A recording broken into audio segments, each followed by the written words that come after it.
Hello guys, welcome to my next video. Last video में हमने discuss किया था शोल्डर डिस्टोशिया के बारे में कि शोल्डर डिस्टोशिया क्या होता है ना, क्या क्या उसके कॉम्प्लिकेशन होंगे, क्या क्या रिस्क फैक्टर होंगे। तो हमने देखा था शोल्डर डिस्टोशिया क्या होता है कि हेड की डिलीवरी के बाद में अगर जो शोल्डर है वो डिलीवर नहीं हो रहा है, उसको डिफ़िकल्टी हो रही है डिलीवर करवाने में, ऐसी कंडीशन को हम क्या बोलते हैं, शोल्डर डिस्टोशिया बोलते हैं। उसके बाद में हमने इसके रिस्क फैक्टर, कॉम्प्लिकेशंस, डायग्नोसिस और मैनेजमेंट के प्रिंसिपल्स पढ़े थे, डिस्कस किए थे। अब हम डिस्कस करते हैं कि अगर शोल्डर डिस्टोशिया की कंडीशन होती है तो हम उसका मैनेजमेंट कैसे करते हैं। तो सबसे पहले हम देखते हैं कि जो head and neck should be grasped and taken posteriorly while suprapubic pressure is applied by an assistant slightly toward the side of fetal chest.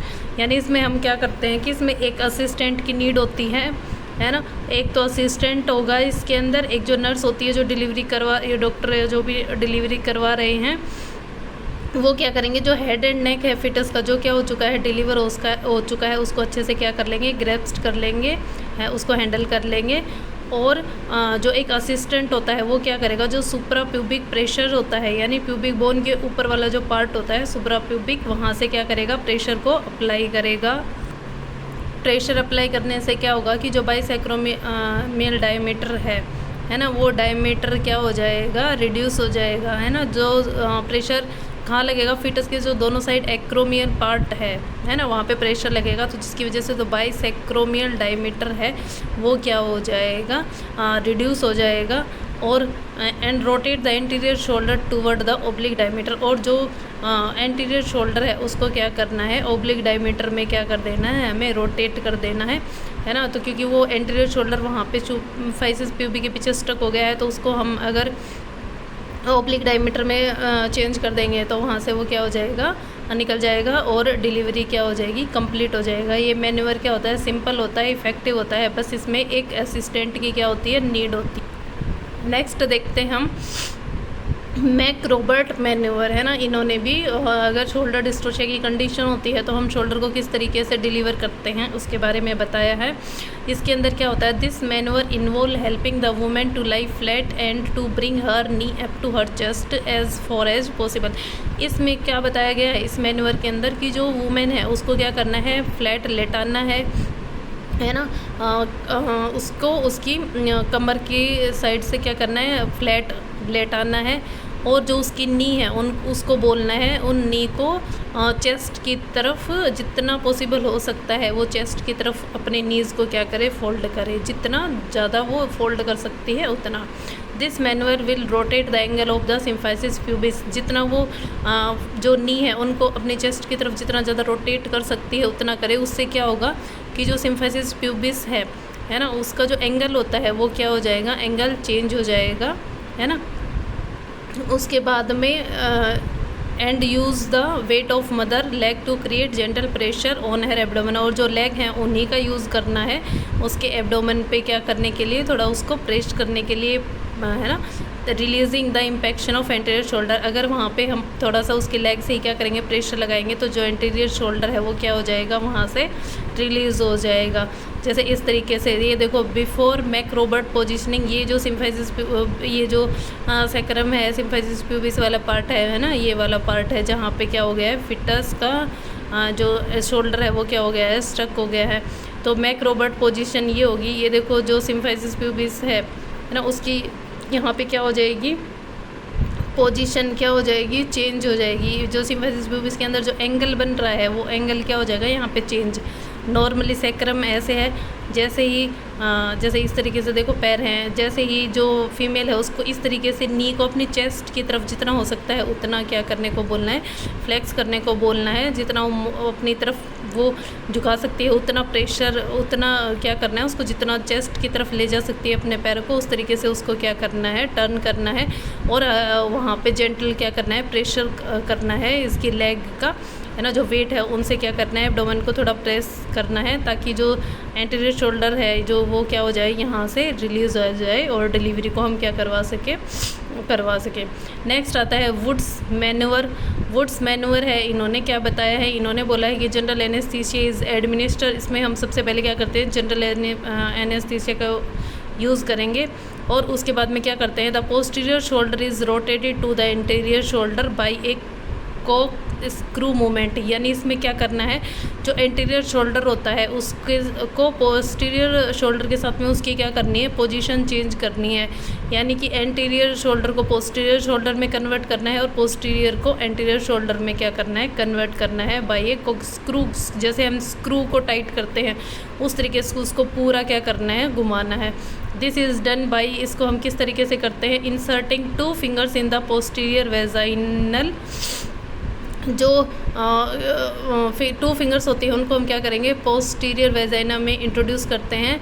Simultaneous supra pubic pressure is applied, और जो सुप्रा प्यूबिक है, pubic के ऊपर वाला है area है, वहाँ पे हम क्या करेंगे, थोड़ा प्रेशर अप्लाई करते हैं। ये प्रेशर की वजह से क्या होगा, वही बाइसेक्रोमियल डायमीटर है वो क्या हो जाएगा, कम होगा। This pushes the bisacromial diameter from the interior posterior diameter to an oblique diameter. यानी हम स्क्रू की तरह इसको रोटेट करेंगे तो जो बाइसेक्रोमियल डायमीटर है वो किस तरीके से हो जाएगा, anterior posterior diameter to an oblique diameter. इस तरीके से हम क्या करते हैं, उसको रोटेट करते हैं। This help easy entry of bisacromial diameter into the pelvic inlet. इससे क्या होगा, जो बाइसेक्रोमियल डायमीटर है वो ईजिली कहाँ पे आ जाएगा, पेल्विक इनलेट के अंदर।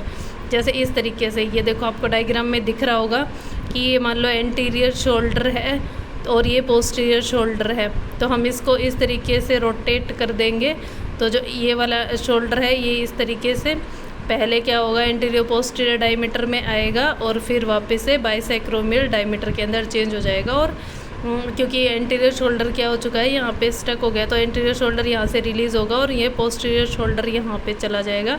तो पोस्टीरियर को एंटीरियर में, एंटीरियर को पोस्टीरियर में क्या कर देते हैं, कन्वर्ट कर देते हैं और पुश करके तो ये उससे क्या करवा लेते हैं, डिलीवरी को कंडक्ट करवा लेते हैं। नेक्स्ट आता है एक्सट्रैक्शन ऑफ पोस्टीरियर आर्म। नाम से ही पता चल रहा है कि हम इसमें पहले किसकी डिलीवरी करवाएंगे, एंटीरियर शोल्डर की।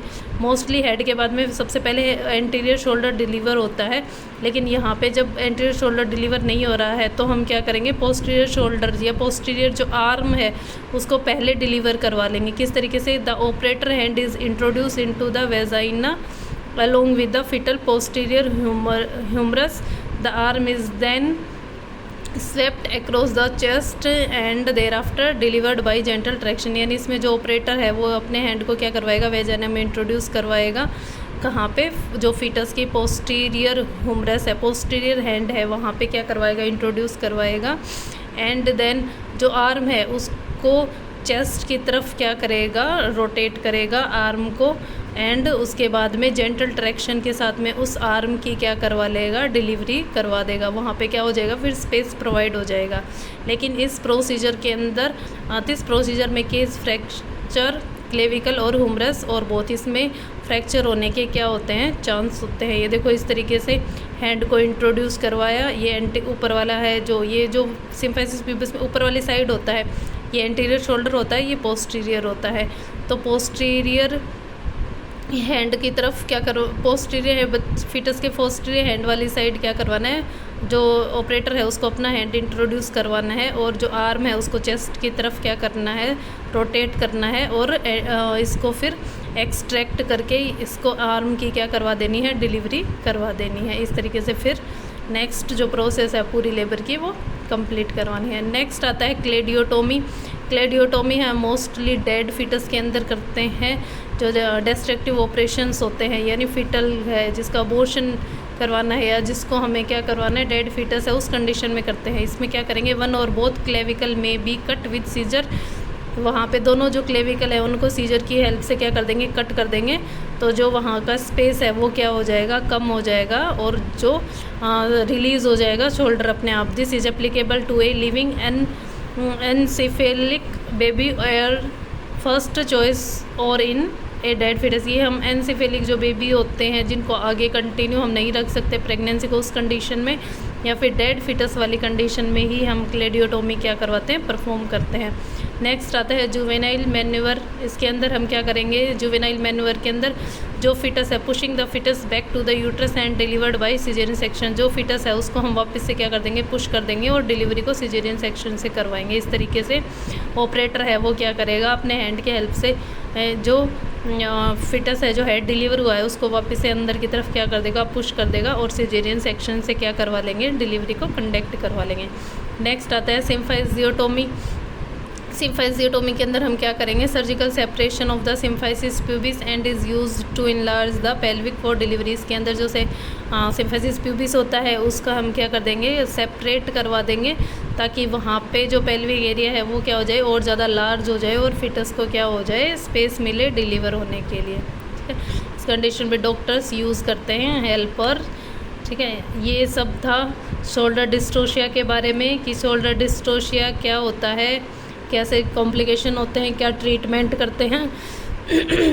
उसके बाद में आता है पोस्ट प्रोसीजर केयर, यानी प्रोसीजर के बाद में हम क्या करेंगे, जो एपिजियोटोमी है उसको रिपेयर कर देंगे और जो फैमिली है और जो उन सबको हम क्या करवाएंगे, वुमेन है, फैमिली है जो एक ट्रोमेटिक बर्थ हुआ है उससे उसको साइकोलॉजिकल इमोशनल सपोर्ट देंगे। ठीक है, ये सब है किसके बारे में, शोल्डर डिस्ट्रोशिया के बारे में। वीडियो अच्छी लगे तो लाइक शेयर सब्सक्राइब करें और मिलते हैं नेक्स्ट वीडियो में। Thank you.